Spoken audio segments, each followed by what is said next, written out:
Hey mga ka-DJ, welcome to my YouTube channel. This is DJ Master. Ito, papakita ko sa inyo yung side-by-side training ni Canelo versus Crawford. Ay, nakikita naman natin na ibang galawan talaga ni Canelo pagdating sa power. Talagang bihamak na mas malakas si Canelo, pero ito pinapakita ni Crawford. Sa palagay ko, pag ganito lang ang kanya magiging training, mukhang malabo siya makakalusot kay Canelo. Talagang pagdating sa power, matindi. Talagang lamang na lamang si Canelo sa experience, sa quality ng opponent. So kailangan talaga mag-step up dito ni Crawford. Talagang kailangan ibigay niya na lahat ng makakaya niya, lahat ng training. Talagang pahirapan yung sarili niya. Pero tingnan yung mga galaw ni Crawford, kung paganyan-ganyan lang ay paano niya masasaktan si Canelo. Ito yung legitimate na super middleweight at lumaban na rin sa light heavyweight. Kaya tingin ko mahirapan masaktan ni Crawford kung ganyan lang magiging galawan niya ito. So, kayo po ang mag-comment, kayo po makakapagsabi, paki-comment po sa tingin nyo sino ang mas may malaking chance na manalo sa dalawa, si Canelo ba o si Crawford? Base rito sa mga nakikita natin, ito yung mga training ng dalawa, grabe. Si Canelo talagang very intense talaga yung training, nakikita ko talaga yung kanyang determination din. Siyempre gusto niyang patunayan na siya pa rin yung talagang yung tinatawag nating face of boxing, siya pa rin yung mas talagang karapat dapat at tanggaling isa sa mga pound per pound boxer talaga yan. So ayan po, no, makikita naman natin talaga yung galaw ni Canelo. Grabe yung kanyang preparation, hindi niya ina-underestimate dito si Crawford dahil may galing naman at may lakas din, pero palagi ko hindi sapat yung lakas.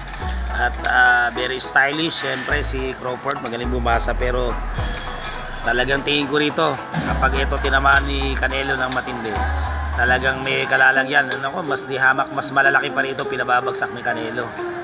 Isa na yung mga nakalaban niya tungkol, sila Berlanga, grabe, lalaki nun.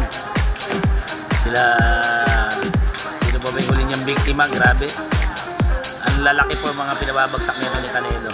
Ayan, ganito lang ang gagawin ni Crawford, suntok na ganyan, parang medya hindi pwede. Kailangan makasabay siya kahit papalan sa power ni Crawford at maiwasan niya yung mga power punches ni Canelo para talagang matindi ang pagdadaan ni Crawford dito. Kung talagang gusto niya manalo, para siyang tumutuloy sa alambre, para kang pumapasok sa butas ng karayot. Isang legitimate super middleweight, napakalakas sa experience, sa mga quality ng opponent, sa isang pressure.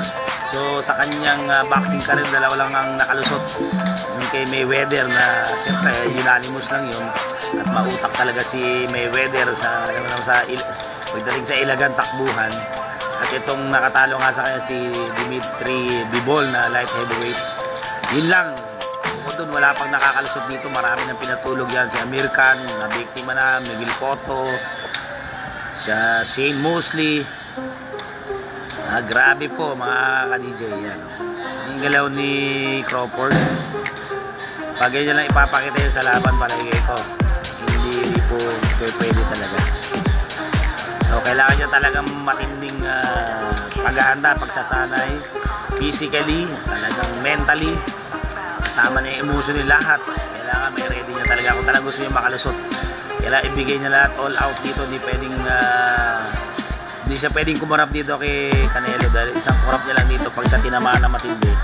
Talaga may kalalagyan si Crawford dito mga ka-DJ. Yun po talaga ang aking comment nyo na po sa baba yung inyong opinion kung sino sa tingin nyo mas may malaking chance na manalo, Canelo or si Crawford po. Hanggang sa muli, ito po si DJ Master, sabing laban lang. God bless you all. See you on my next vlog. Bye.